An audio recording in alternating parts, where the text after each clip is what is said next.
Zinnias have got to be one of the most beautiful and easy to grow flowers that you can have in your garden. I want to show you how to save the seeds. They're pretty easy. Sometimes I have a dried flower head or a seed pod and I break it open and I can't identify the seed. I don't know if it's, if I'm missing something or it hasn't been pollinated, even when I try to Google it.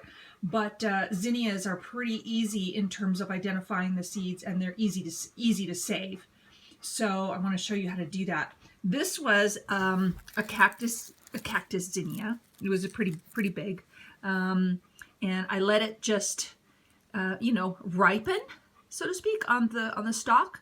And I just cut it off this morning. You can see it was a nice orange zinnia. Now, what it's been pollinated with, we don't know, so we don't know what color these seeds will produce, but I have gotten the most amazing colors and combinations of colors from harvesting zinnia seeds from season to season, and it's like you planted a roll of lifesavers, or a box of crayons and flowers came up.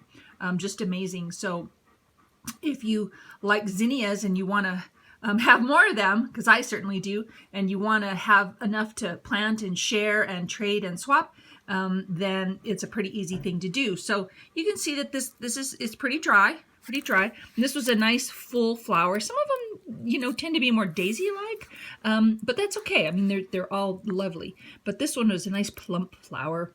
So the petals, I mean, you can see how the petals are all dry and separated. If you just pull on one of those,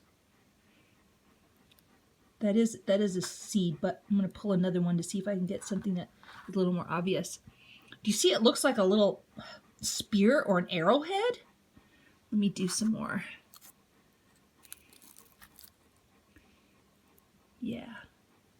You see it looks like an arrowhead. That's the seed.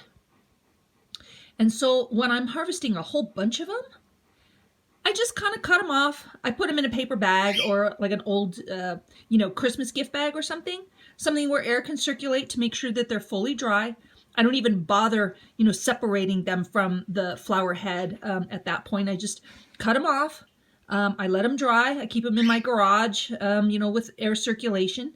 And I don't really do anything with them until I'm ready to either, plant them or trade them or package them or, what have you. Give them away. And just, leave them like this until then. And then you can just start pulling out the seeds. Look at that. Those are perfect. Perfect. Now, I don't know if there's any in here because this looks like a pretty well-developed flower that, came to maturity and dried. But you will get some that they just look wrong. These are pretty good. But if you get some that are like pale colored, these are nice and kind of a greenish brown. But if they're pale colored or they're deformed or they're kind of like eaten, I guess you could say, from bugs or they just didn't form correctly, then I don't bother, planting those. Although I'm not too particular, because if you have a bunch of seeds and you throw them out into your prepared bed, if they're not viable, they're not viable and they won't grow.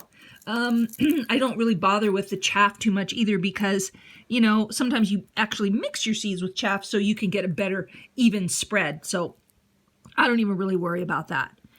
But these all look wonderful. They're plump, they're viable, they're not dried up. See, there's a couple there that look maybe a little tiny bit immature. They're kind of pale, they're kind of thin, they're not very plump.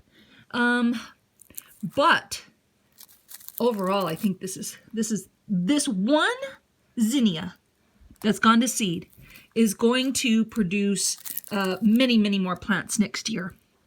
And my experience is that if you plant the seeds from one particular flower that you don't know what they've been cross-pollinated with, and you don't know what color they're going to be, but they will all be the same color or range of colors. They might be, some a little paler and some a little darker, but they'll all be the same color, basically, if you plant them all from the same flower. And, maybe you want that and maybe you don't, so you just keep that in mind.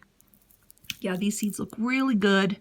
There's a couple in there that look immature, but that's fine. That's fine.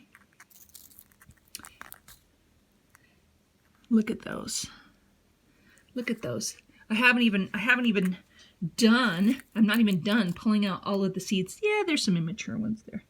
I haven't even finished pulling out all of the seeds, and look at how many I have already. So all you need really is a couple of good zinnias that you let go to seed. If if you're trimming them off to encourage more blooms, absolutely, it'll keep them blooming in that profusion of beautiful colors for much longer. But if you let a couple go to seed, then you'll have plenty of seeds, and a couple different heads. You'll make sure that you have various colors, because like I said, if you plant the seeds from this particular flower, they're all going to come out basically the same. But if you have a couple of them, or 5 or 10 or more, that's fine too, especially at the end of the season. That you don't have any more bloom time, really. You're just waiting for that freeze, and you let the last ones go to seed. You'll have plenty of different colors, and you can either separate them into this is one flower head and it's going to be all one color, or you can just mix them up. That's what I normally do, is I mix them up, because I just love that profusion of color. So easy to do. The little arrowheads, plenty for next year, and pretty soon you will be producing so many zinnias.